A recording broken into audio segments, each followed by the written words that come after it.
നമസ്കാരം. സ്പെഷ്യൽ എഡിഷനിലേക്ക് സ്വാഗതം. ആദ്യം പ്രധാന വാർത്തകൾ. ഡൽഹിയിൽ രാഷ്ട്രപതി ഭരണത്തിന് ശുപാർശ. സഭ പിരിച്ചുവിടാതെ നിലനിർത്തണമെന്നും ലഫ്റ്റനന്റ് ഗവർണർ. ആം ആദ്മിക്ക് നിരുപാധിക പിന്തുണ നൽകാനാവില്ലെന്ന് കോൺഗ്രസ്. ലോക്പാൽ ബിൽ നാളെ രാജ്യസഭയിൽ പാസാക്കാൻ സർവകക്ഷി യോഗത്തിൽ ധാരണ. വർഗീയ സംഘർഷം തടയുന്നതിനുള്ള ബില്ലിന് കേന്ദ്രമന്ത്രിസഭയുടെ അംഗീകാരം. KT ജയകൃഷ്ണൻ കൊലക്കേസ് അട്ടിമറിക്കാൻ PK കൃഷ്ണദാസ് ശ്രമിച്ചതായി വിമത BJP നേതാവ് OK വാസുവിന്റെ വെളിപ്പെടുത്തൽ. 91-ൽ ലീഗിന് വോട്ട് മറിച്ചതിന് പിന്നിൽ PP മുകുന്ദനും കൃഷ്ണദാസുമെന്നും OK വാസു.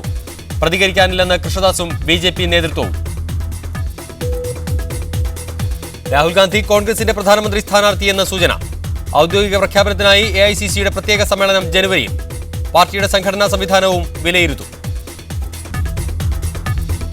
മുസഫർ നഗറിലെ ദുരിതാശ്വാസ ക്യാമ്പിൽ കുട്ടികൾ മരിച്ചിട്ടില്ലെന്ന് സ്ഥാപിക്കാനുള്ള UP സർക്കാരിന്റെ നീക്കം പൊളിഞ്ഞു. മരണം സ്ഥിരീകരിക്കാൻ വിസമ്മതിച്ച ഉദ്യോഗസ്ഥരെ ക്യാമ്പിലുള്ളവർ തടഞ്ഞു. ഉദ്യോഗസ്ഥരെ പ്രതിഷേധക്കാർ മരിച്ച കുട്ടികളുടെ കുഴിമാടത്തിന് മുന്നിലെത്തിച്ചു. ഉത്രാണം തിരുനാൾ മാർത്താണ്ഡവർമ്മയ്ക്ക് നാടിന്റെ അന്ത്യാഞ്ജലി. പൂർണ്ണ ഔദ്യോഗിക ബഹുമതികളോടെ കവടിയാർ കൊട്ടാരത്തിൽ സംസ്കരിച്ചു. KT ജയകൃഷ്ണൻ മാസ്റ്റർ കൊലക്കേസ് അട്ടിമറിക്കാൻ PK കൃഷ്ണദാസ് ശ്രമിച്ചതായി വിമത BJP നേതാവ് OK വാസുവിന്റെ വെളിപ്പെടുത്തൽ. 91-ൽ ലീഗിന് വോട്ട് മറിച്ചതിന് പിന്നിൽ PP മുകുന്ദനും കൃഷ്ണദാസുമാണെന്നും OK വാസു മീഡിയ വണിനോട് പറഞ്ഞു. 91-ൽ നടന്ന നിയമസഭാ തെരഞ്ഞെടുപ്പിൽ മഞ്ചേശ്വരം, പെരിങ്ങളം മണ്ഡലങ്ങളിൽ BJPയും മുസ്ലിം ലീഗും വോട്ട് കച്ചവടം നടത്തിയതായാണ് വാസു മാസ്റ്ററുടെ വെളിപ്പെടുത്തൽ. മുൻ സംസ്ഥാന president PP Mukundan, PK Krishnadas എന്നിവരും ലീഗ് സംസ്ഥാന നേതാക്കളും തമ്മിലുണ്ടായ ധാരണപ്രകാരമായിരുന്നു ഇത്. നിങ്ങളിവിടെ ഈ ഒരു 1500 വോട്ട് എന്നുള്ള തോതിൽ ഇവർക്ക് തിരിച്ചു കൊടുത്താൽ അതവിടെ 3000 വോട്ടായിട്ട് അപ്പുറം കിട്ടും, അപ്പോൾ നമ്മളൊരാൾ ജയിക്കും എന്നുള്ള നിലക്ക് ഞങ്ങളോട് പറഞ്ഞതിൻ്റെ അടിസ്ഥാനത്തിൽ ചെറിയൊരു വോട്ടിൻ്റെ കാര്യത്തിൽ ഒരു തീരുമാനം നടന്നിട്ടുണ്ട്. ജയകൃഷ്ണൻ മാസ്റ്റർ വധക്കേസ് അട്ടിമറിക്കാൻ PK കൃഷ്ണദാസ് ശ്രമിച്ചെന്ന ഗുരുതരമായ ആരോപണവും വാസു മാസ്റ്റർ ഉയർത്തുന്നു. ജയകൃഷ്ണൻ മാസ്റ്റർ മാതാവ് ഹൈക്കോടതിയിൽ ഒരു പെറ്റീഷൻ കൊടുത്തിട്ടുണ്ട്. ആ പെറ്റീഷൻ പിന്നീട് പിൻവലിക്കുകയാണ് ചെയ്തത്. അപ്പം പിൻവലിച്ചതിൻ്റെ പിന്നിൽ പ്രവർത്തിച്ച ചേതോവികാരം എന്താണ് എന്നുള്ളതും നമുക്കറിയില്ല. അതിൻ്റെ ഉത്തരവാദിത്വവും ആ കാര്യവും കൃഷ്ണദാസാണ് വിശദീകരിക്കേണ്ടത്. അദ്ദേഹമാണ് ആ കാര്യങ്ങൾ കൈകാര്യം ചെയ്തത്. PR കുറുപ്പിന്റെ വീടിന് നേരെ നടന്ന അക്രമമടക്കം ജില്ലയിൽ നടന്ന പല അക്രമ സംഭവങ്ങളും RSS നേരിട്ട് നടത്തിയതായിരുന്നുവെന്നും വാസു മാസ്റ്റർ വെളിപ്പെടുത്തി. മീഡിയ 1 കണ്ണൂർ. ഈ വിഷയത്തെക്കുറിച്ചാണ് മീഡിയ 1 സ്പെഷ്യൽ എഡിഷൻ ഇന്ന് ചർച്ച ചെയ്യുന്നത്. വിഷയത്തിൽ പ്രതികരിക്കുന്നതിന് K Ramanpillai, Kerala Janapaksham president, PTA Rahim MLA എന്നിവർ തിരുവനന്തപുരം സ്റ്റുഡിയോയിൽ നിന്ന് ചേരുന്നു. ഒപ്പം BJP നേതാവ് അഡ്വക്കേറ്റ് PS ശ്രീധരൻപിള്ള ടെലിഫോൺ ലൈനിലുണ്ട്. OK വാസു, നമോ വിചാർ മഞ്ച്, ഒപ്പം MV ജയരാജൻ CPM നേതാവ് ടെലിഫോൺ ലൈനിൽ പ്രതീക്ഷിക്കുന്നു. ആദ്യം ശ്രീ PS ശ്രീധരൻപിള്ള, ഈ ആരോപണം താങ്കൾ കേട്ടുകാണും. KT ജയകൃഷ്ണൻ മാസ്റ്റർ വധക്കേസിൽ ചില ഒത്തുതീർപ്പുകൾ ഉണ്ടായിട്ടുണ്ട്. പരാതി കൊടുത്തിരുന്നു. ആ പരാതി PK കൃഷ്ണദാസ് ഇടപെട്ട് പിൻവലിക്കുകയായിരുന്നു. അതിൽ CPMുമായി ചേർന്ന് എന്തോ ധാരണ, നീക്കുപോക്കുകൾ നടന്നിട്ടുണ്ടോ എന്ന് സംശയിക്കുന്നു എന്നാണ് അദ്ദേഹം പറയുന്നത്. അല്ല, ആ കേസ് എത്രയോ കൊല്ലം മുമ്പ് നടന്നതാണ്. എനിക്ക് തോന്നുന്നു അദ്ദേഹം ഉദ്ദേശിച്ചത് ഹൈക്കോടതിയിൽ ഇത് സംബന്ധിച്ചിട്ടുള്ള കാര്യങ്ങളെ സംബന്ധിച്ചിടത്തോളം അതില് ശിക്ഷിക്കപ്പെട്ട പ്രതികളുടെ ശിക്ഷാ കാലാവധി പൂർത്തിയാകുന്നതിന് മുമ്പ് അവരെ പുറത്തിറക്കാനുള്ള അന്നത്തെ LDF ഗവൺമെന്റ് ശ്രമത്തിനെതിരായിട്ട് നടന്ന ഒരു കേസിനെ പറ്റി ആയിരിക്കും അദ്ദേഹം പരമാവധി പറഞ്ഞിട്ടുണ്ടാവും. അല്ല, മാതാവ് സുപ്രീം കോടതിയിൽ പരാതി കൊടുത്തിരുന്നു. ആ പരാതിയിന്മേൽ വേണമെങ്കിൽ മുന്നോട്ട് പോകാമായിരുന്നു. രാം ജത്മലാനി ഉൾപ്പെടെയുള്ള മുതിർന്ന അഭിഭാഷകരെ വെച്ചുകൊണ്ട് ആ കേസ് വാദിക്കാമായിരുന്നു. അതിൽ ഒത്തുതീർപ്പുണ്ടാക്കി എന്നാണ് പറയുന്നത്. എനിക്ക് തോന്നുന്നു അങ്ങനെ ഒരു കാര്യം ഇന്ന് വരെ അദ്ദേഹം ഉണ്ടെങ്കിൽ അത് നേരത്തെ തന്നെ പറയേണ്ടതല്ലേ. ഇപ്പം അദ്ദേഹത്തെ പാർട്ടിയിൽ നിന്ന് സസ്പെൻഡ് ചെയ്ത ഒരു സാഹചര്യം ഉണ്ട്. അപ്പൊ ഞാൻ അദ്ദേഹത്തെ ആരെയും ഞാൻ ഇത് കുറ്റപ്പെടുത്താനൊന്നും ആഗ്രഹിക്കുന്നില്ല. പക്ഷെ അദ്ദേഹം പാർട്ടിയിൽ നിന്ന് പുറത്തു പോയതിനു ശേഷം ഇങ്ങനെ ആരോപണം ഉന്നയിക്കുന്നതിൽ അടിസ്ഥാനമൊന്നുമില്ല. കാരണം അങ്ങനെ തീർന്ന ഒരു കാര്യം ഉണ്ടായിട്ട് എന്റെ ശ്രദ്ധയിൽ ഇതുവരെ പെട്ടില്ല. ശ്രീ PS ശ്രീധരൻപിള്ള, അദ്ദേഹം പാർട്ടിയിൽ ഉണ്ടായിരുന്നപ്പോൾ അകത്ത് ഇത്തരത്തിലുള്ള ആരോപണങ്ങൾ ഉന്നയിച്ചതായി താങ്കൾക്ക് അറിവില്ല? എന്നെ സംബന്ധിച്ചിടത്തോളം എനിക്കറിയില്ല. കാരണം ഇങ്ങനെയുള്ള കാര്യങ്ങളിൽ കാരണം അവിടെ കേസിൽ ഗവൺമെന്റ്, കേരള ഗവൺമെന്റ് അല്ലേ കേസ് നടത്തേണ്ടത്. കാരണം അതിന്റെ അപ്പീൽ ഇവിടുന്ന് കേരള ഹൈക്കോടതിയിലുള്ള സമയത്ത് എനിക്ക് പങ്കുണ്ടായിരുന്നു. കാരണം അതിനോട് ബന്ധപ്പെട്ട് 2 കേസും ഒന്നിച്ചാണ് വന്നത്. അതില് കാക്ക ഷാജിയൊക്കെ പ്രതികളായ 10 പേരെ വധശിക്ഷയ്ക്കും ജീവനും ശിക്ഷിച്ച ജയകൃഷ്ണ മാസ്റ്റർ കേസിന്റെ ആ ദിവസം തന്നെ നടന്ന തൊട്ടടുത്ത വീട്ടിൽ അടുത്ത് നടന്ന ഒരു കൊലപാതകത്തിലെ വധശിക്ഷയും ജീവനും ശിക്ഷിച്ച ആൾക്കാർക്ക് വേണ്ടി ഞാൻ ഹാജരായി. ആ കേസിൽ ആ പ്രതികളെ ഹൈക്കോടതിയിൽ നിന്ന് കുറ്റവിമുക്തരാക്കി. അത് കഴിഞ്ഞിട്ട് തുടർച്ചയായിട്ട് ജയകൃഷ്ണ മാഷ് കേസ് നടന്നു. അതിൽ സുപ്രീം കോടതിയിൽ നിന്നുള്ള അഭിഭാഷകരും ജനാർദ്ദനക്കുറുപ്പും അതുപോലെ ഉള്ള ആളുകളൊക്കെ വന്നിരുന്നു. അവരെല്ലാം ബാധിച്ചതിന് ശേഷം അവരുടെ ശിക്ഷ സ്ഥിരപ്പെടുത്തുകയുണ്ടായത്. പിന്നെ ഹൈക്കോടതിയിൽ അതിനെ സംബന്ധിച്ച് സുപ്രീം കോടതിയിൽ പിന്നീട് നടന്ന കാര്യങ്ങളെ സംബന്ധിച്ചിടത്തോളം അതിൽ കേരള ഗവൺമെന്റിന് വേണ്ടി ഹാജരായ വക്കീലും അവരുടെ വക്കീലും തമ്മിലാണ് പ്രധാനമായിട്ടും അവിടെ വാദം നടന്നിട്ടുള്ളത്. പിന്നെ അതിനിടയിലെ ഇന്റർവീനർ എന്നുള്ള നിലക്ക് ഒരുപക്ഷെ ഹാജരായ വക്കീലാരാണ് ആ കാര്യങ്ങളെ സംബന്ധിച്ചുള്ള വിശദമായ കാര്യങ്ങൾ എനിക്ക് പറയാൻ സാധിക്കില്ല. ഞാൻ കരുതി പിന്നീട് ഇവരെ കാലാവധി തീരുന്നതിന് മുമ്പ് അതിന് 1-ാം പ്രതിയെ ജീവബന്ധക്കാരനെ വിടാൻ വേണ്ടിയുള്ള ഗവൺമെന്റ് തീരുമാനത്തെ സംബന്ധിച്ച കാര്യമാണ് ഞാൻ തെറ്റിദ്ധരിച്ചത്. മറ്റേ കാര്യങ്ങൾ എനിക്കറിയില്ല. Yes, Shri P S Sreedharan Pillai ദയവായി ടെലിഫോൺ ലൈനിൽ തുടരുക. ഓക്കെ വാസുവിനെ കൂടി നമ്മൾ ടെലിഫോൺ ലൈനിൽ പ്രതീക്ഷിക്കുന്നുണ്ട്. ശ്രീ കെ രാമൻപിള്ള, ഇതിന് അദ്ദേഹം പറയുന്ന കാരണങ്ങൾ ഇത്തരം നീക്കുപോക്ക് ഉണ്ടായിട്ടുണ്ടാകാം എന്ന് മാത്രമാണ് പറയുന്നത്. അത് സംശയമായി തന്നെയാണ് അദ്ദേഹം ഉന്നയിക്കുന്നത്. അതിന് തെളിവൊന്നും അദ്ദേഹം കൊണ്ടുവരുന്നില്ല. എങ്കിലും അങ്ങനെ ഒരു നീക്കുപോക്ക് ഉണ്ടായിട്ടുണ്ടാകാമെന്ന് താങ്കൾ കരുതുന്നുണ്ടോ?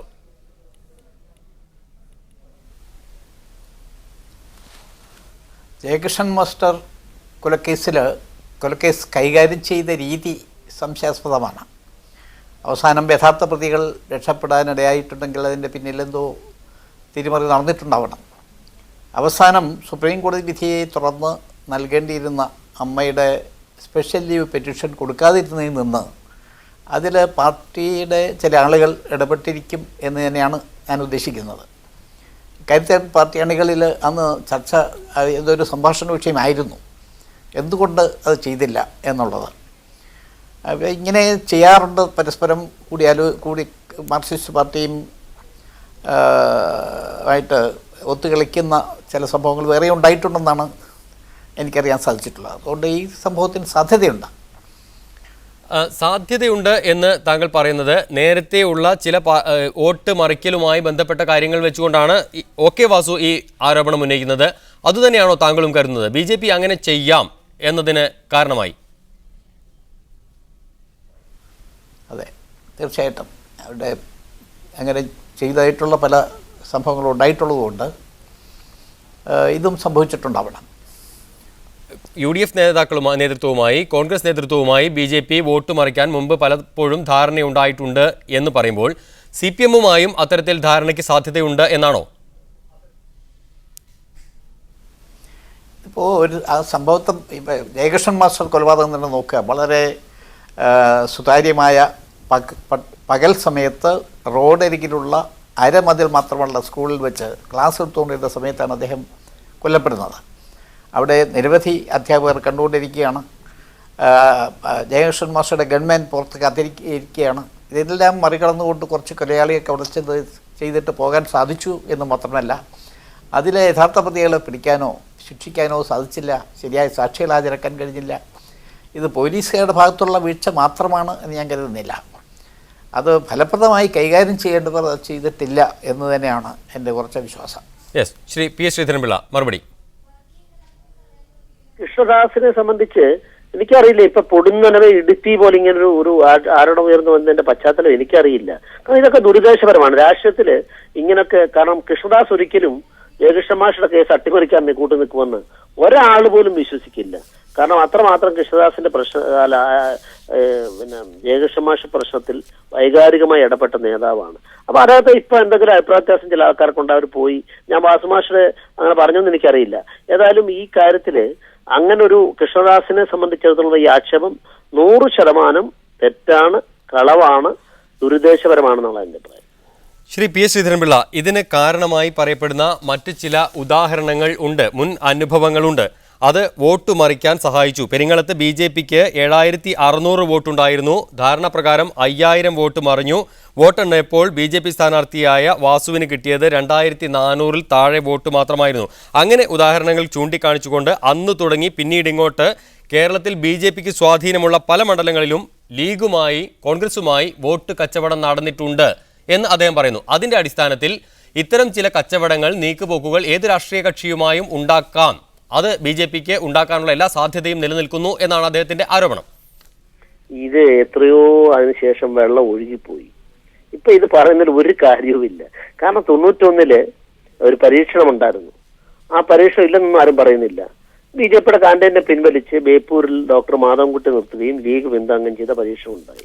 അതുപോലെ M. രത്നസിംഗിനെ അദ്ദേഹത്തെ നിർത്തിക്കൊണ്ട് കോമൺ ആയിട്ട് BJPയും UDFും പിന്താങ്ങിയ സംഭവം ഉണ്ടായി. അത് രാഷ്ട്രീയമായ തീരുമാനമാണോ, അതിന്റെ പശ്ചാത്തലമാണോ, അതിൽ എന്തൊക്കെ ഇൻവോൾവ് ചെയ്തു? 91 രാഷ്ട്രീയ പശ്ചാത്തലത്തിലാണ് നമ്മൾ അതിനെ കാണേണ്ടതായിട്ടുള്ളത്. അതൊക്കെ ഇപ്പോൾ ഉയർത്തിപ്പിടിച്ചിട്ട് വോട്ട് കച്ചവടം എന്ന് പറഞ്ഞാൽ അങ്ങനെയൊന്നും കച്ചവടം ഒന്നും ചെയ്യാൻ സാധിക്കില്ല. ഒരാളോട് വോട്ട് ചെയ്യാനായിട്ട് പറഞ്ഞാൽ അങ്ങനെ ചെയ്യാനൊന്നും പ്രവർത്തകന്മാർ ചെയ്യില്ല. അപ്പൊ ഈ വോട്ട് കച്ചവടം എന്നൊക്കെ പറയുന്നത് BJP അപമാനിക്കാൻ വേണ്ടി കാലാകാലങ്ങൾ പറയുന്നതാണ്. യഥാർത്ഥത്തിൽ ഈ രണ്ട് ശക്തമായ മുന്നണികൾക്കിടയിൽ BJPയുടെ വോട്ടുകൾ ചോർത്തി കൊണ്ടുപോകാൻ BJP ജയിക്കില്ല, അപ്പം മാർക്സിസ്റ്റ് പാർട്ടി തോൽപ്പിക്കണം എന്ന് പറഞ്ഞുകൊണ്ട് അങ്ങനെയൊക്കെ ചെയ്തുണ്ടായേക്കാം. പക്ഷെ അതിനെയൊക്കെ അതിജീവിച്ചുകൊണ്ട് ഞാൻ ചോദിക്കട്ടെ, 2004 CPMന്റെ കേന്ദ്ര കമ്മിറ്റി പാസ്സാക്കിയ പ്രമേയം ഞങ്ങളുടെ കൈവശമുണ്ട്. അന്ന് പറയുന്നത് 2004 BJPക്ക് 12.8% വോട്ട് കിട്ടി, ഒരു MP ജയിച്ചു. പല 5 അസംബ്ലി മണ്ഡലങ്ങളിൽ കേരളത്തിൽ 1ാം സ്ഥാനത്തോ 2ാം സ്ഥാനത്തുമായിട്ട് 10 മണ്ഡലങ്ങൾ വന്നു. CPMന്റെ പോളിറ്റ് ബ്യൂറോ പാസ്സാക്കിയ പ്രമേയത്ത് കേരളത്തിൽ അപകടകരമായി BJP വളരുകയാണ്, തടയിടണം, BJPയുടെ വോട്ടുകൾ ചോർന്നിട്ടില്ല എന്ന് 2004 പറഞ്ഞിട്ടുണ്ടല്ലോ. ഈ 2004 ചർച്ച ചെയ്യപ്പെടേണ്ടത്, അല്ലാതെ മറിച്ച് ഈ പഴയ 91 കാര്യം പറഞ്ഞിട്ട് അന്നത്തെ പ്രത്യേക സാഹചര്യത്തിൽ രാഷ്ട്രീയമെല്ലാം ഒരു സംഭവിത കലയാണ്. അപ്പൊ അതിൽ പല ബന്ധങ്ങൾക്കും അങ്ങോട്ടും ഇങ്ങോട്ടും ആകാം. ആ ബന്ധങ്ങൾ ഉണ്ടായിരുന്ന ധാരണ ഉണ്ടായിരുന്നില്ല. ഇപ്പൊ ഒരു പൊളിറ്റിക്കൽ ധാരണ ഉണ്ടായി, ഒരു മുന്നണിയായിട്ടോ അല്ലെ ധാരണയുടെ പേരിലല്ല. മറ്റു കാര്യങ്ങളെ സംബന്ധിച്ചിടത്തോളം ചിലപ്പോൾ പൊതുവായ ഒരു എതിരാളിയെ പരാജയപ്പെടുത്താൻ വേണ്ടിയിട്ട് എല്ലാ തലത്തിലും ഉണ്ടാവാറുണ്ട്. 47 മുസ്ലിം ലീഗും കമ്മ്യൂണിസ്റ്റ് പാർട്ടിയുമായിട്ട് ഒന്നിച്ചു കൂടിയതിന്റെ ബന്ധം സോഷ്യലിസ്റ്റ് പാർട്ടി മുഖേനയായിരുന്നില്ലേ? എത്ര ചരിത്ര സംഭവങ്ങൾ. അപ്പോൾ ആ കാലങ്ങളിൽ ബന്ധങ്ങൾ ഉണ്ടായിട്ടുണ്ടാവാം. 91 ബന്ധങ്ങൾ ഉണ്ടായിട്ടുണ്ട്. അത് പഴയ കഥയാണ് എന്ന് പറയുമ്പോൾ പുതിയ ചില കഥകൾ കൂടി വരുന്നു. അപ്പോൾ ആണ് ജയകൃഷ്ണൻ മാസ്റ്റർ വധത്തിലും ധാരണ ഉണ്ടായിട്ടുണ്ടാവാം എന്ന രീതിയിലുള്ള ആരോപണവും വരുന്നത്. ഇതിപ്പോ ചർച്ചയാക്കുന്നതിന് പിന്നെ ദുരുദ്ദേശമുണ്ട്. കാരണം അന്ധമായ BJP വിരോധം കൊണ്ട് BJP അപമാനിക്കാൻ വേണ്ടിയിട്ട് ഒരു കഥയാക്കുന്നതിനപ്പുറം ഇതിൽ കാര്യങ്ങളൊന്നുമില്ല. വാസുമാഷ് പിന്നെ സ്വാഭാവികമായിട്ട് അദ്ദേഹം സസ്പെൻഡ് ചെയ്യപ്പെട്ടപ്പോൾ അദ്ദേഹത്തിന്റെ വികാരം ഉണ്ടാവാം, ആ വികാരങ്ങൾ അദ്ദേഹം എന്തെങ്കിലും പറഞ്ഞിട്ടുണ്ടാവാം. പക്ഷെ ഈ വൈകാരികതൊക്കെ പറയേണ്ടത് എപ്പോഴാ? അപ്പൊ ഞാൻ പറഞ്ഞു വരുന്നത്, ഇപ്പൊ ഇതിനെ സംബന്ധിച്ചിടത്തോളം ഇതൊരു വടിയാക്കി BJP അടിക്കാൻ ഉപയോഗിക്കുന്ന ആൾക്കാരെ ഞാൻ നിങ്ങളുടെ മീഡിയ മോശമായിട്ട് പറയല്ല. അപ്പൊ അതിന്റെ അജണ്ടയുടെ ഭാഗമാണ്, അതിനെ ഫേസ് ചെയ്യാന്നല്ലാണ്ട് പാർട്ടിക്കൊന്നുമില്ല. ഏതായാലും ഈ ആരോപണങ്ങളെല്ലാം അടിസ്ഥാനരഹിതമാണ്, ഞാൻ നിഷേധിക്കുന്നു.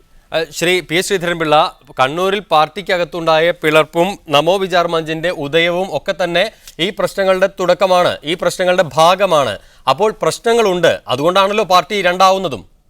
ഇവിടെ രണ്ടാവുമെന്നാ പറയുന്നത്. രണ്ടാവുന്നത് BJP കാരണം ഞാൻ ചെറിയ വ്യക്തികൾ, ഇതിന്റെ സ്ഥാപക നേതാവായ BJPയുടെ സ്ഥാപക നേതാവ് തന്നെ ഞങ്ങളുടെ അന്നത്തെ ഇന്ത്യനൈസേഷൻ ഭാരതവൽക്കരണം ഒക്കെ കൊണ്ടുവന്ന ബൽരാജ് മധോക്ക് പാർട്ടി വിട്ടുപോയി. എത്രയോ ആളുകൾ പോയിട്ടുണ്ട്.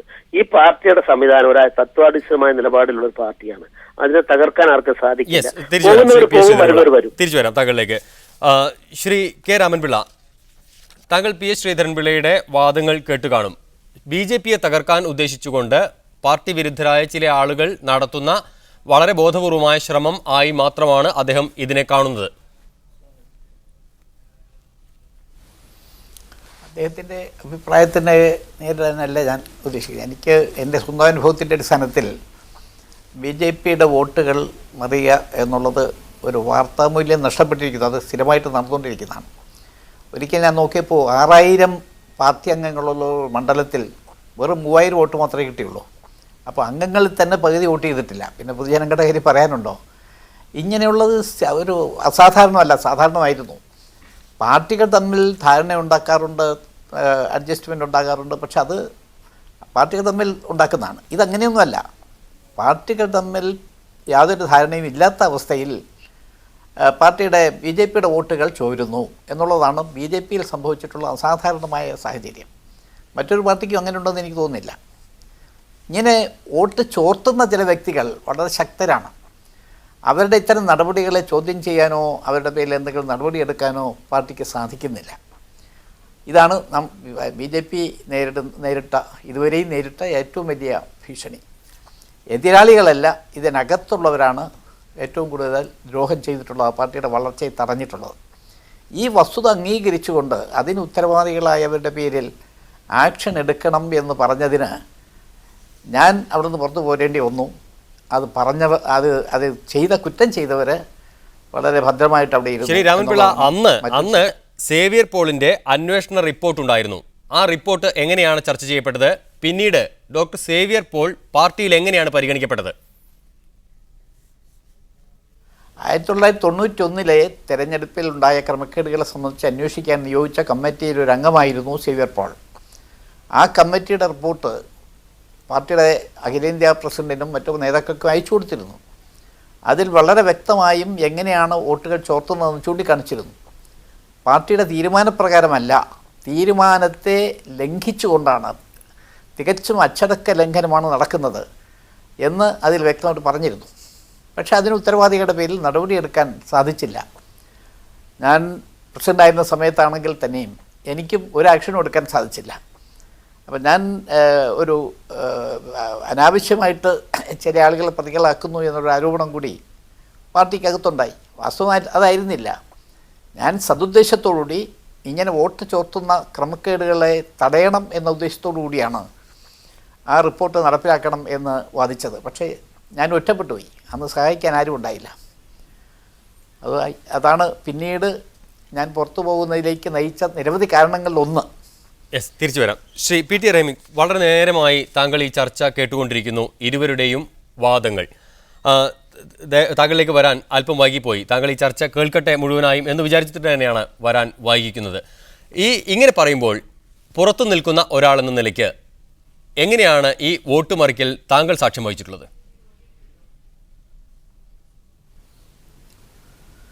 ഇത് ഒരു പുതിയ വെളിപ്പെടുത്തലായിട്ടൊന്നും കരുതേണ്ട ആവശ്യമുണ്ട് എന്ന് എനിക്ക് തോന്നുന്നില്ല. അതെ, തീർച്ചയായും മാരാർ തന്നെ വളരെ മുമ്പേ ഈ കാര്യങ്ങൾ വ്യക്തമാക്കി പറഞ്ഞിട്ടുള്ളതാണ്. ബേപ്പൂർ നിയോജക മണ്ഡലത്തിൽ ശ്രീ മാധവൻകുട്ടി മത്സരിച്ച അവസരത്തിൽ വ്യക്തമായി അവിടെ ഒരു ധാരണ ഉണ്ടായിരുന്നു എന്ന് എല്ലാവർക്കും അറിയാം. കോഴിക്കോട് 2-ൽ മത്സരിച്ച ശ്രീ മുനീർ, ആ മുനീറിന് വോട്ട് കൊടുക്കാൻ വേണ്ടിയാണ് ബേപ്പൂരിൽ വോട്ട് മറിച്ച് കൊടുത്തത്. ആ കാര്യത്തിൽ അന്ന് ലീഗിലുണ്ടായിരുന്നെന്നെ സംബന്ധിച്ച് പൂർണ്ണമായ ബോധ്യമുണ്ട്. ഈ കാര്യത്തിൽ ചർച്ച കോഴിക്കോട് കക്കോടൻ ടൂറിസ്റ്റ് ഹോമിൽ ചർച്ച നടത്താൻ പോയൊരു വ്യക്തിയാണ് ഞാൻ.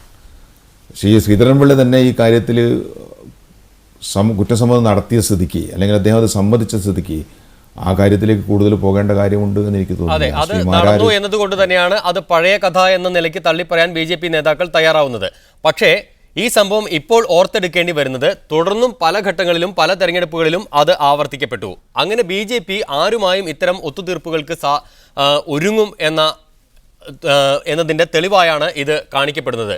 ആ നിലയ്ക്ക് ജയകൃഷ്ണൻ മാസ്റ്റർ വധക്കേസിലും ഈ ഒത്തുതീർപ്പ് നടന്നിട്ടുണ്ടാവാം എന്നാണ് ശ്രീവാസുവിൻ്റെ ആരോപണം.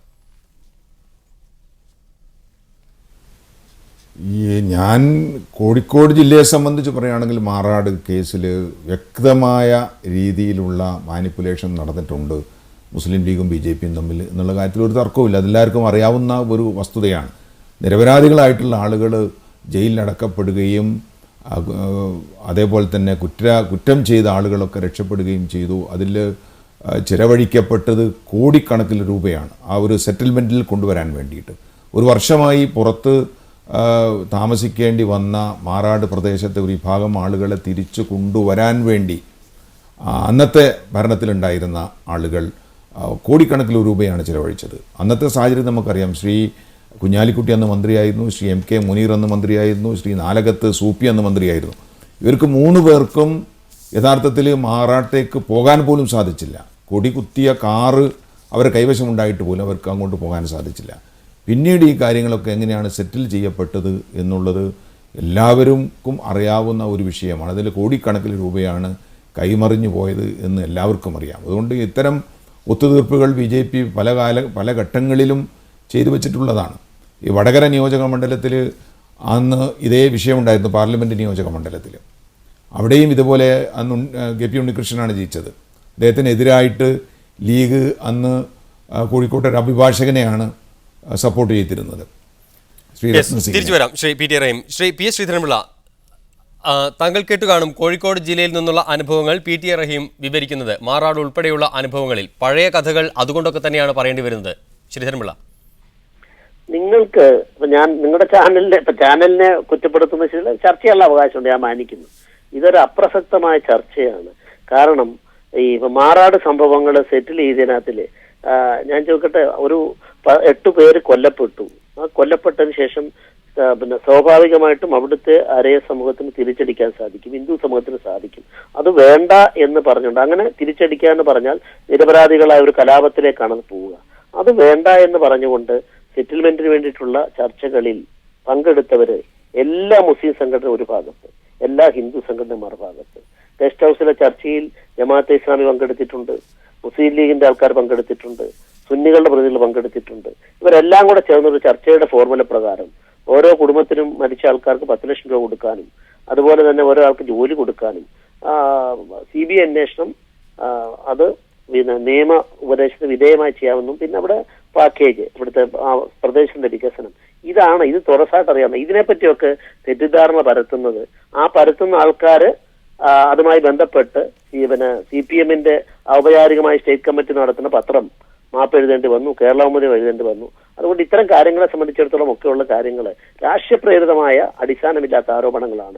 രാഷ്ട്രീയ ലക്ഷ്യത്തോടെ മുസ്ലിം സമൂഹത്തെ കിട്ടാൻ വേണ്ടി പറയുന്നതാണ്. റഹീമിനോടുള്ള ബഹുമാനം നടത്തിക്കൊണ്ട് ഞാൻ പറയാൻ ആഗ്രഹിക്കുന്നു.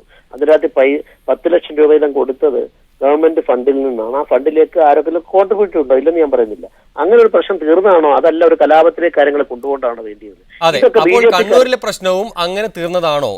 നിരന്തരമായി സംഘടനകൾ നടക്കുമായിരുന്ന കണ്ണൂരിൽ ഈ ചർച്ച പങ്കെടുക്കുന്നത് താങ്കളുടെ ബഹുമാനം നിർത്തി പറയാൻ, ഇതൊരു അജണ്ടയുണ്ട് താങ്കൾക്ക്, നിങ്ങൾക്കൊരു അജണ്ടയുണ്ട്, നിങ്ങളുടെ ചാനലിന് അജണ്ടയുണ്ട്. ആ അജണ്ടയോട് ഞാൻ യോജിക്കുന്നില്ല. കാരണം ഇതൊക്കെ ജനമനസ്സുകൾ ഏകീകരിക്കാനാണ് നമ്മൾ ശ്രമിക്കേണ്ടത്, മറിച്ചല്ല. പിന്നെ വാസുമാഷ് ചില ആരോപണങ്ങൾ സ്വാഭാവികമായിട്ടും പോകുന്ന, ഇപ്പൊ രാമപിള്ള സാർ പോയി, ഞാൻ ബഹുമാനിക്കുന്ന ആളാ. 91 രാമപിള്ള സാർ പ്രസിഡന്റ് ആയിരിക്കുമ്പോൾ ഞാൻ ഇവിടുത്തെ ഒരു ജില്ലാതല നേതാവാണ്. ഞാൻ അപ്പം ബഹുമാനിക്കുന്നു. ഞാൻ അദ്ദേഹത്തെ ഖണ്ഡിക്കാനൊന്നും ആഗ്രഹിക്കുന്നില്ല. പക്ഷെ ഇതെല്ലാം അന്നത്തെ രാഷ്ട്രീയമായ ധാരണകളൊക്കെ തന്നെ. അതിനർത്ഥം ഞാൻ ശ്രീധരൻപിള്ള സമ്മതിച്ചു എന്ന് നേരത്തെ റഹീം പറഞ്ഞു. ഞാൻ സമ്മതിച്ച വോട്ട് കച്ചവടം നടന്നിട്ടില്ല. ഒരിക്കലും കച്ചവടം സാധിക്കില്ല. ഏത് രാഷ്ട്രീയ പാർട്ടിയുടെ പ്രവർത്തകനും രാഷ്ട്രീയ അവബോധമുണ്ട്. അവനോട് നിങ്ങൾ നേതാവ് പോയിട്ട് ഏത് നേതാവ് എന്ന് പറഞ്ഞാൽ ഉടൻ മാറ്റി ചെയ്യില്ല. ചില ധാരണകളെ സംബന്ധിച്ചിടത്തോളം ഞാൻ പറഞ്ഞല്ലോ, ബേപ്പൂരും വടകരയിലും ഉണ്ടായ ധാരണ എല്ലാവർക്കും അറിയാം, രാമപിള്ള സാറിനും അറിയാം, എല്ലാ നേതാക്കന്മാർക്കും അറിയാവുന്ന. അങ്ങനെ ശ്രമം നടത്തിയത് പരാജയപ്പെട്ട് കഴിയുമ്പോൾ എല്ലാവരും കൂടെ ചേർന്നിട്ട് പരാജയത്തിന് പിതാവ് ഉണ്ടാവില്ല. ആ സ്ഥിതിയിലേക്കൊന്നും പോകേണ്ട ആവശ്യമില്ല. അതിനുശേഷം ഞാൻ 2004 അതുകൊണ്ടാണ് ഉദ്ധരിച്ചത്. 2004 എങ്ങനെ 2 MP-മാര്, 2 മലയാളികളായ ന്യൂനപക്ഷത്തിൽപ്പെട്ട MP-മാർ, ഒന്ന് ലക്ഷദ്വീപിൽ നിന്ന്, ഒന്ന് മൂവാറ്റുപുഴയിൽ നിന്ന് 2 പേര് വാജ്പേയിക്ക് കൈവക്കാൻ വേണ്ടിയിട്ട് ആ 2 ന്യൂനപക്ഷ MP-മാരെ ഡൽഹിയിലേക്ക് തെരഞ്ഞെടുത്ത് അയക്കാൻ അന്ന് സാധിച്ചു എന്നുള്ളത് രാഷ്ട്രീയമായ തന്ത്രങ്ങളുടെ ഭാഗമാണ്. ശ്രീ പി എസ് ശ്രീധരൻപിള്ള, നമോ വിചാർ മഞ്ച് ഒരു മാധ്യമ സൃഷ്ടിയല്ല, അത് കണ്ണൂരിലെ ഒരു യാഥാർത്ഥ്യമാണ്. നമോ വിചാർ മഞ്ചിന്റെ നേതാവ് OK വാസു കഴിഞ്ഞ ദിവസം നടത്തിയ ഒരു പ്രസംഗം വളരെ ചെറിയൊരു വാർത്തയായി അവിടുത്തെ പ്രാദേശിക പേജുകളിൽ വന്നിരുന്നു. അതിന് തുടർച്ചയായാണ് മീഡിയ വണ്ണിനോട് OK വാസു കൃത്യമായി ഇക്കാര്യങ്ങൾ വെളിപ്പെടുത്തുന്നത്. അത് ഒരു മാധ്യമ ഗൂഢാലോചനയാണ്, അജണ്ടയാണ് എന്നൊക്കെ പറയാനാവുമോ ശ്രീ ശ്രീധരൻപിള്ള? അത് പറഞ്ഞിട്ടില്ല. കിട്ടുന്ന അവസരത്തിൽ ഉപയോഗപ്പെടുത്തുന്നത് നിങ്ങളുടെ സാമർത്ഥ്യമാണ്. ഇവ ഓരോ അത് ഞാൻ അതിനെ കുറ്റപ്പെടുത്തുകയാണ് ആദ്യം പറഞ്ഞത്. ഞാൻ നിങ്ങൾ ഗൂഢാലോചന നടത്തിയെന്നോ അല്ല നിങ്ങൾ ചെയ്യുന്നതല്ല. അപ്പൊ ഇതില് ഇത്രയും പ്രാധാന്യം കൊടുക്കേണ്ട ഒരു പ്രശ്നമായിട്ട് എനിക്ക് തോന്നുന്നില്ല. എന്റെ അഭിപ്രായം, നിങ്ങൾക്ക് വ്യത്യസ്ത അഭിപ്രായം ഉണ്ടാവാം. അപ്പൊ അതിൽ വരുന്ന അവസരത്തിൽ ഇതെല്ലാം പറയുമ്പം ഇതൊന്നും എല്ലാം പറയാൻ സമയം ഉണ്ടാവില്ല നമുക്ക്. ഇപ്പൊ ഒരു 10-15 മിനിറ്റ് ചർച്ച സാധിക്കൂ. അപ്പൊ അതുകൊണ്ട് ഇതിൽ കൃഷ്ണദാസ് എന്ന് പറഞ്ഞ ഒരാളെ ബലിയാടാക്കാനുള്ള ശ്രമം ദൗർഭാഗ്യകരമാണ്. കൃഷ്ണദാസ് ഒരിക്കലും അങ്ങനെ ചെയ്യില്ലെന്ന് കേരളത്തിലെ മുഴുവൻ BJP പ്രവർത്തകർക്കും അറിയാം.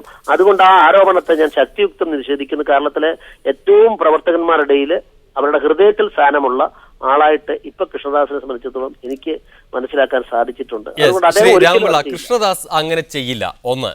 അതുകൊണ്ട് ഇത് ഒരു അടിസ്ഥാനരഹിതമായ ആരോപണമാണ്. ഇത് രാഷ്ട്രീയമായി ഒരു പ്രസക്തിയുമില്ലാത്തതാണ്.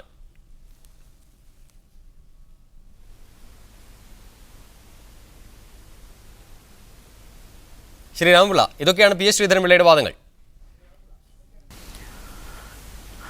പാർട്ടികൾ തമ്മിൽ ധാരണ ഉണ്ടാക്കുന്നതിൽ യാതൊരു തെറ്റുമില്ല. ഏത് പാർട്ടിയും തിരഞ്ഞെടുപ്പുകളിൽ, കാരണം നമ്മുടെ രാജ്യത്ത് പാർട്ടികളുടെ എണ്ണം വളരെ കൂടുതലാണ്. അതുകൊണ്ട് പാർട്ടികൾക്ക് ഓരോന്നിനും ഒറ്റയ്ക്ക് നിന്നിട്ട് നേടാൻ സാധിക്കില്ല. അതുകൊണ്ട് ധാരണ ഉണ്ടാക്കുന്നതിൽ തെറ്റൊന്നുമില്ല. ഞാൻ വളരെ വ്യക്തമായി പറയുന്നു, അങ്ങനെ ധാരണ ഇല്ലാത്ത സമയത്ത് പാർട്ടിയുടെ തീരുമാനത്തിന് വിരുദ്ധമായിട്ട് ഉള്ള അണ്ടർസ്റ്റാൻഡിങ്ങുകൾ ഉണ്ടാക്കുന്നു. ഇവിടെ പറഞ്ഞ ബേപ്പൂർ, വടകര 2 മണ്ഡലങ്ങൾ മാത്രമാണ് ഒരു ധാരണ ഉണ്ടാക്കിയതായിട്ട് റിപ്പോർട്ട് ചെയ്യപ്പെട്ടിട്ടുള്ളത്. പക്ഷേ മറ്റ് സ്ഥലങ്ങളിൽ ഒരു സ്ഥലത്തും അങ്ങനെ ഒരു ധാരണ ഉണ്ടായിരുന്നില്ല. പക്ഷേ അന്നത്തെ BJPയുടെ വോട്ട് വൻതോതിൽ ചോർത്തിക്കൊടുത്തു എന്നുള്ളതാണ് വസ്തുത. അതിൻ്റെ ഉത്തരവാദികൾ ആരെന്ന് കണ്ടുപിടിച്ചിട്ടും നടപടിയെടുക്കാൻ പാർട്ടിക്ക് കഴിഞ്ഞില്ല എന്നുള്ളത് അതിൻ്റെ ഏറ്റവും വലിയ ദൗർബല്യവും പരാജയ കാരണമാണ്. പിന്നെ പിൽക്കാലത്തുള്ള അതിൻ്റെ പരാജയത്തിനെല്ലാം അടിസ്ഥാന കാരണം അതാണ്. പിന്നെ അതേ തെറ്റ് പിന്നെ ആവർത്തിച്ചുകൊണ്ടിരുന്നു, അത് അവിടെ അവസാനിച്ചില്ല. ഞാൻ അതന്നെയാണ് ചൂണ്ടിക്കാണിക്കുന്നത്. ഇതിലിപ്പോൾ ഏതെങ്കിലും വ്യക്തിയെ കുറ്റപ്പെടുത്താനോ അല്ലെങ്കിൽ മറ്റേ ഇതിന് കാരണക്കാരായിട്ടുള്ള മറ്റു പാർട്ടികളെ കുറ്റപ്പെടുത്താനോ ഞാനില്ല. ശ്രീ രാമൻപിള്ള, 91 അങ്ങനെ സംഭവിച്ചു. പിൽക്കാലത്ത് അത്തരം അനുഭവങ്ങൾ ഉണ്ടായിട്ടില്ല എന്നാണ് പി എസ് ശ്രീധരൻപിള്ളയുടെ വാദങ്ങളിൽ ഒന്ന്. രണ്ടാമത്തേത്, അങ്ങനെ ശ്രീധരൻപിള്ള പറഞ്ഞില്ല, പക്ഷേ ഞാൻ ചോദിക്കുന്നു, അങ്ങനെ ചില വോട്ടിൻ്റെ അടിസ്ഥാനത്തിൽ ചില ധാരണകൾ ഉണ്ടാക്കി എന്നതുകൊണ്ട് മാത്രം കെ ടി ജയകൃഷ്ണൻ മാസ്റ്റർ വധക്കേസിൽ ധാരണയുണ്ടാക്കി, CPM ധാരണയുണ്ടാക്കി എന്ന് പറയാൻ കഴിയുമോ? ഞാൻ പറഞ്ഞ എൻ്റെ അനുഭവത്തിൻ്റെ അടിസ്ഥാനത്തിലാണ്. ഞാൻ ഇപ്പോഴും ഉറപ്പിച്ച് പറയുന്നു, പാർട്ടി അങ്ങനെ ഒരു ധാരണ സ്റ്റേറ്റ് അടിസ്ഥാനത്തിൽ മറ്റൊരു പാർട്ടിയുമായിട്ടും ഉണ്ടാക്കിയിട്ടില്ല. ആകെ ഉണ്ടായത് കോഴിക്കോട് 2 മണ്ഡലങ്ങളെ സംബന്ധിച്ച് അവരവിടെ ഉണ്ടായിട്ടുള്ളൊരു നീക്കുപോക്കിന് ധാരണയാകുകയും ആ കാര്യം ഒരു റിപ്പോർട്ട് പോലെ എനിക്ക് കിട്ടുകയും ചെയ്തിരുന്നു. ഞാനന്ന് പ്രസിഡൻ്റാണ്.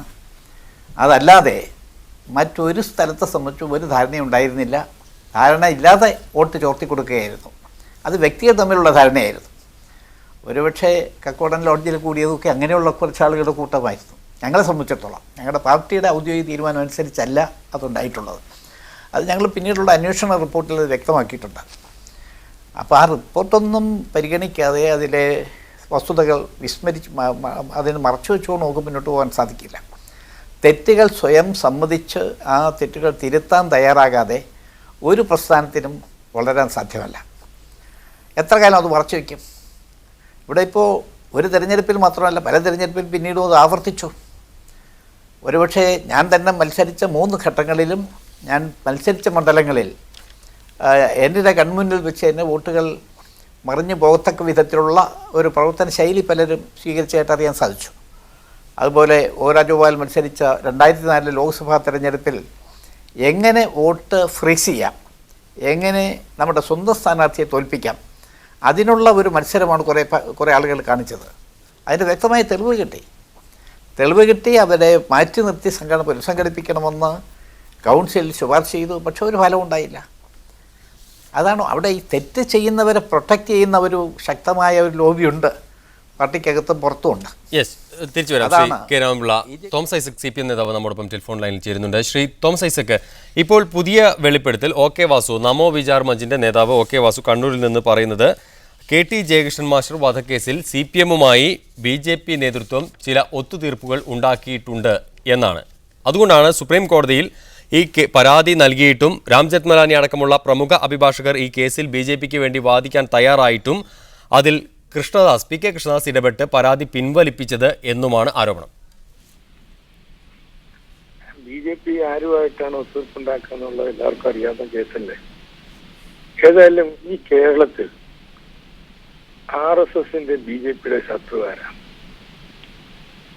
അതിന് സംശയമോ തർക്കമുള്ള കാര്യമാണോ CPM ആയിട്ടാണെന്നുള്ളത്? ഇവിടെ മറ്റ് സംസ്ഥാനങ്ങളിൽ നിന്ന് വ്യത്യസ്തമായിട്ട് BJP അവരുടെ വർഗീയ ധ്രുവീകരണത്തിന് തടസ്സം കാണുന്നത് വർഗീയതയുടെ അടിസ്ഥാനത്തിലല്ലാതെ ബഹുജനങ്ങളെ അണിനിരത്തുന്ന CPM-നെയാണ്. അതുകൊണ്ട് ലീഗിന് വോട്ട് മറിച്ചു കൊടുത്താൽ പോലും CPM-നെ തോൽപ്പിക്കാൻ പറ്റുമെന്ന് ചിന്തിച്ചിട്ടുള്ളവരാണവർ. കോലിബി സഖ്യത്തെ കുറിച്ചൊക്കെ നമുക്കറിയാമല്ലോ. അപ്പൊ ഇതാണ് CPM-ന്റെ പാരമ്പര്യം. അതുകൊണ്ട് അങ്ങനെ CPM-ഉമായിട്ട് ഒരു ധാരണയുണ്ട് എന്ന് പറഞ്ഞാലും ആരും അത് വിശ്വസിക്കാൻ പോകുന്നില്ല. യഥാർത്ഥത്തിൽ UDF-ഉം LDF-ഉം ഒരേ രാഷ്ട്രീയമാണ് എന്ന് പറയുന്ന BJPയുടെ നിലപാട് തുറന്നു കാണിക്കുന്ന വെളിപ്പെടുത്തലുകളാണ് മറ്റു പല രംഗങ്ങളിലും വന്നുകൊണ്ടിരിക്കുന്നത്. ഇത് UDF-ഉം BJPയുടെ രാഷ്ട്രീയം ഒന്നാണ്. ഒരു കാര്യത്തിൽ ഒഴിച്ച് BJP തനി വർഗീയ നിലപാട് സ്വീകരിക്കുന്നു. UDF അത്രയും നഗ്നമായിട്ടുള്ള ഒരു വർഗീയ നിലപാട്, ഹിന്ദു വർഗീയ നിലപാട് സ്വീകരിക്കുന്നില്ല.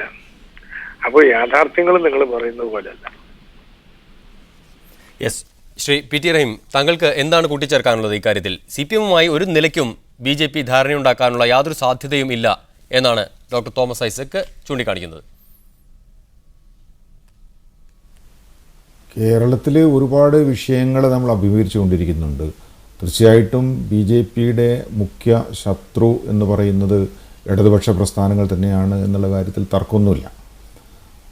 പക്ഷേ മുസ്ലിം ലീഗുമായി 1991 BJP പിന്തുണച്ചിട്ടില്ലായിരുന്നുവെങ്കിൽ ശ്രീ MK മുനീർ ജയിക്കുമായിരുന്നില്ല. 3000 വോട്ടിനാണ് അദ്ദേഹം കോഴിക്കോട് 2-ൽ നിന്നും രക്ഷപ്പെട്ടത്. അതേ അവസരത്തിൽ ബേപ്പൂർ മുസ്ലിം ജനസമൂഹം ആ ഒത്തുതീർപ്പിനെ അവഗണിച്ച് തള്ളി. അവർ TK ഹംസക്ക് പിന്തുണ പ്രഖ്യാപിച്ചു. മുസ്ലിം ലീഗുകാർ ഒന്നായി TK ഹംസക്ക് വോട്ട് ചെയ്തിട്ടാണ് 6000 വോട്ടിനെങ്കിലും വന്ന് TK ഹംസ അവിടുന്ന് ജയിച്ചു വന്നത്. അപ്പോൾ ഈ വർഗീയ കക്ഷികളാണ് പരസ്പര ധാരണയുടെ അടിസ്ഥാനത്തിൽ, പരസ്പര സഹായം എന്നുള്ള അടിസ്ഥാനത്തിൽ മുസ്ലിം ലീഗും BJPയുമാണ് പലപ്പോഴും കൂട്ടുകൂടിയിട്ടുള്ളത്. പക്ഷേ CH ഒരു കാലഘട്ടത്തിൽ പറഞ്ഞിട്ടുണ്ട്, ബഹറിൽ മുസല്ലയിട്ട് നിസ്കരിച്ചാൽ പോലും RSSനെ വിശ്വസിക്കാൻ പാടില്ല എന്ന്. പക്ഷേ അതിന് ഘടകവിരുദ്ധമായിട്ടാണ് പിൻകാലത്ത് മുസ്ലിം ലീഗിൻ്റെ നയങ്ങളും പരിപാടികളും ഒക്കെ ഉണ്ടായത്. അത് ഈ ഒരു കാര്യത്തിൽ മാത്രമല്ല, ഒരുപാട് വിഷയങ്ങളിൽ ഇടക്കാലത്തുണ്ടായ പല വിഷയങ്ങളിലും ഇതുപോലെയുള്ള എഴുകിച്ചേരലുകൾ നമ്മൾ കണ്ടു വരുന്നുണ്ട്. അതിൽ വളരെ പ്രധാനപ്പെട്ടതാണ് മാറാട് സംഭവവുമായി ബന്ധപ്പെട്ട വളരെ മോശമായ രീതിയിലുണ്ടായ ഒത്തുതീർപ്പ്. ആ കലാപമില്ലായ്മ ചെയ്തിട്ടുണ്ടാകാം, അല്ലെങ്കിൽ ആ പുറത്തു പോയ അഭയാർത്ഥികളെ തിരിച്ചു കൊണ്ടുവന്നിട്ടുണ്ടാകാം. പക്ഷെ അതിന് ചരിത്രത്തിൽ കേട്ടുകേൾവിയില്ലാത്ത രൂപത്തിലുള്ള ചില വ്യവസ്ഥകൾ അംഗീകരിക്കാനുണ്ടായത്. എന്തുകൊണ്ട് CBI അന്വേഷണം അവിടെ നടത്തിയില്ല എന്നുള്ളത് വളരെ പ്രസക്തമായൊരു കാര്യമാണ്. ഇടതുപക്ഷ ഗവൺമെൻറ് CBI അന്വേഷണം വേണം എന്ന് കേന്ദ്ര ഗവൺമെൻറ്റിനോട് ആവശ്യപ്പെട്ടതാണ്. ജോസഫ് തോമസ് കമ്മീഷൻ വളരെ വ്യക്തമായി ഇതിൻ്റെ പിന്നാമ്പുറ കഥകൾ, ലാർജർ കോൺസ്പിരസി സംബന്ധിച്ച് വേറൊരു ഏജൻസി അന്വേഷിക്കണം എന്ന് പറഞ്ഞിട്ടുള്ളതാണ്. അതനുസരിച്ച് കഴിഞ്ഞ ഇടതുപക്ഷ ഗവൺമെൻറ് ഉത്തരവ് പുറപ്പെടുവിച്ചിട്ടുള്ളതാണ്. പക്ഷേ ആ CBI അന്വേഷണത്തെ തടയിടുന്നത് ലീഗാണ്. കാരണം അതിൻ്റെ കാരണക്കാർ ആ പ്രശ്നത്തിന് അന്വേഷണം വന്നാൽ അത് പ്രതിക്കൂട്ടിലാവുക മുസ്ലിം ലീഗ് നേതൃത്വം തന്നെയാണ് എന്നുള്ളതുകൊണ്ടാണ്. ശ്രീധരൻപിള്ള, ഒത്തുതീർപ്പുകളുടെ കാലം കഴിഞ്ഞു എന്നാണോ താങ്കൾ വിശ്വസിക്കുന്നത്? അല്ല, ഒന്ന് ഞാനൊരു മറുപടി പറഞ്ഞോട്ടെ. PT റഹീം പറഞ്ഞത്, റഹീമിന് അദ്ദേഹം ഇപ്പോൾ ഇടതുപക്ഷ സഹയാത്രികരാണ്, അല്ല അതിന്റെ MP MLA ആണ്. അതുകൊണ്ട് അദ്ദേഹത്തിനത് പറയേണ്ടി വരും. ഞാനൊരു കാര്യം അദ്ദേഹത്തോട് ചോദിക്കാൻ ആഗ്രഹിക്കുന്നു. ഇപ്പോൾ മുസ്ലിം ലീഗിന്റെ ന്യായീകരിക്കാൻ ഞാൻ നിൽക്കുന്ന മുസ്ലിം ലീഗ് ആണ് അന്ന് CBI അന്വേഷണത്തെ ഏറ്റവും ശക്തമായി എതിർത്തത്. പക്ഷെ അതോടൊപ്പം CPMന്റെ സംസ്ഥാന സെക്രട്ടറി പിണറായി വിജയൻ കമ്മീഷൻ മുമ്പാകെ കൊടുത്ത സത്യവാങ്മൂല മൊഴിയുണ്ട്. ദൃഢനിശ്ചയത്തോടെ സത്യം പറയുന്നു എന്ന് പറഞ്ഞിട്ടുണ്ട്. ഞാൻ പറഞ്ഞു CBI അന്വേഷണം അവിടെ പാടില്ല എന്നാണ് പറഞ്ഞിട്ടുള്ളത്. ഞാൻ വെല്ലുവിളിക്കുന്നു, റഹീമും ഞാനും കൂടെ നിങ്ങളുടെ മധ്യസ്ഥത്തിന് വേണമെങ്കിൽ അതിന്റെ പേപ്പറുകൾ കാണിച്ചു തരാം ഞാൻ. അപ്പം അത് മാത്രമല്ല, KPCC പ്രസിഡന്റും പിണറായി വിജയനും കോഴിക്കോട് ടൗൺ ഹാളിൽ ഒന്നിച്ച് ഒരു സമ്മേളനത്തെ അഭിസംബോധന ചെയ്തുകൊണ്ട് അത് തന്നെ വിരോധാഭാസമാണ് അക്കാലത്ത്. അവർ ഒന്നിച്ച് സംഭവമുണ്ട്, CBI അന്വേഷണം വേണ്ടെന്ന് പറഞ്ഞു.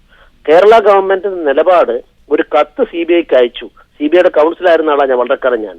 അപ്പം CBIക്ക് അയച്ചിട്ട് സാങ്കേതികമായിട്ട് അയച്ചു എന്ന് വരുത്തുകയും അത് നടക്കാതിരിക്കാൻ വേണ്ടിയിട്ട് അഫിഡവിറ്റ് കൊടുക്കുകയും ചെയ്ത ചരിത്രമാണ് ഇടതുപക്ഷ സർക്കാരുണ്ട്. ഇതെല്ലാം കഴിഞ്ഞ ശേഷം CBI അന്വേഷണം എന്ന് ഇപ്പം പറയുന്നത് രാഷ്ട്രീയ സ്റ്റണ്ടാണ്. തിരിച്ചു വരാം. ശ്രീ PT റഹീം, വളരെ തവണ നമ്മൾ ചർച്ച ചെയ്ത് കഴിഞ്ഞ ഒരു വിഷയമാണ് മാറാട് സംബന്ധിച്ച്. ഏതായാലും PS ശ്രീധരൻപിള്ള ഒരു വെല്ലുവിളി നടത്തിയ സ്ഥിതിക്ക് മറുപടി പറയാനുള്ള ഒരു അവസരം കൂടി വളരെ ചുരുക്കി. ഞാൻ സംസാരിക്കുന്നത് ഇത് സംബന്ധമായി ഗവൺമെൻറ് നിശ്ചയിച്ച ജുഡീഷ്യൽ കമ്മീഷനുണ്ട്, ജോസഫ് തോമസ് കമ്മീഷൻ. ആ ജോസഫ് തോമസ് കമ്മീഷൻ്റെ ശുപാർശകൾ കേരള ഗവൺമെൻറ് അംഗീകരിക്കുകയും നിയമസഭയിൽ പ്ലേസ് ചെയ്യുകയും ചെയ്താണ്. ആ നിയമസഭ അംഗീകരിച്ച് കഴിഞ്ഞ സാഹചര്യത്തിൽ അതിൽ പറയുന്നത് ലാർജർ കോൺസ്പിരസി സംബന്ധിച്ച് അന്വേഷിക്കണം എന്ന് തന്നെയാണ്. അതിനു മുമ്പ് എന്ത് ചരിത്രമുണ്ടായാലും ശരി, അവസാനം ജോസഫ് തോമസ് കമ്മീഷൻ്റെ റെക്കമെൻഡേഷൻ കേരള ഗവൺമെൻറ് സ്വീകരിക്കുകയും അത് നിയമസഭയുടെ മേശപ്പുറത്ത് വെച്ച് അംഗീകരിക്കപ്പെടുകയും ചെയ്തതിന് ശേഷം അത് CBI അന്വേഷണം നടത്തണം എന്നുള്ള കാര്യത്തിൽ ഒരു തർക്കവുമില്ല. അതാണ് ഫൈനൽ ഡിസിഷൻ എന്ന് പറയുന്നത്. അതിന്റെ മുമ്പ് ഏതെങ്കിലും ചർച്ച നടന്നിട്ടുണ്ടോ രാമൻപിള്ള, നമ്മൾ മറ്റൊരു വിഷയത്തിലേക്ക് വല്ലാതെ കടന്നുപോയി എന്നറിയാം. ഇപ്പോൾ OK വാസുവിന്റെ നമോ വിചാർ മഞ്ച് നേതാവ് OK വാസുവിന്റെ ആരോപണങ്ങളുടെ അടിസ്ഥാനത്തിൽ ഇനിയും ഈ രീതിയിലുള്ള നീക്കുപോക്കുകളിലൂടെ തന്നെയാണോ BJP മുന്നോട്ട് പോവുക? താങ്കളുടെ ഒരു നിഗമനം എന്താണ്?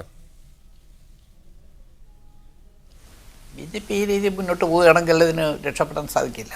അതിൻ്റെ സ്വഭാവത്തിലും ഘടനയിലും സമീപനത്തിലും ശൈലിയിലും സമൂലമായ മാറ്റം വരാതെ അത് രക്ഷപ്പെടുമെന്ന് എനിക്ക് അഭിപ്രായമില്ല. എൻ്റെ അനുഭവത്തിൻ്റെ അടിസ്ഥാനത്തിൽ, ഞാൻ ഈ പ്രസ്ഥാനത്തിൽ വളരെ ദീർഘകാലമായിട്ട് പ്രവർത്തിച്ചതിൻ്റെ അടിസ്ഥാനത്തിൽ പറയുകയാണ്. വളരെയധികം നന്ദി ശ്രീ K രാമൻപിള്ള. ഒപ്പം ശ്രീ PT റഹീം MLA, അഡ്വക്കേറ്റ് PS ശ്രീധരൻപിള്ള ഈ ചർച്ചയിൽ